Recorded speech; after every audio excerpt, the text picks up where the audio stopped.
All right, Fanatec, I am ready to throw in the towel. For those that have been following along, I've already made 3 videos. The first video was my steering wheel describing how it does not connect. Second video, you guys gave me an RMA. I sent it in. I came back. Not only was a button broken, but you said it was fixed. I tried it out. It didn't work. I made a third video. All this time I've been emailing you and you guys don't respond anymore to my emails. Now I'm at a point where I just took a gamble and I purchased the QR2 bundle. I figured maybe I had a faulty one of these, so I got this I spent $200, got it completely replaced. You can see right here I have it installed.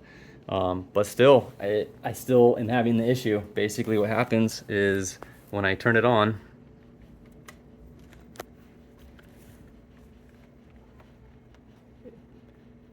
the screen, it goes to connect and then it disconnects.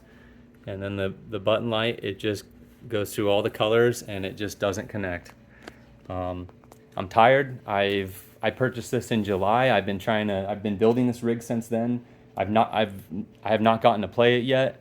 And I'm done. I think I'm just done with your company. I'm done with Fanatec products.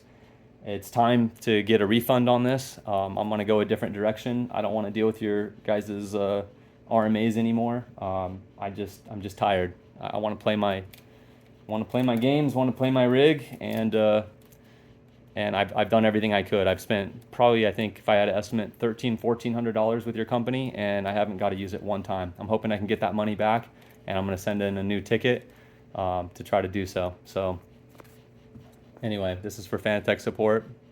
Let's get this stuff returned and get a refund.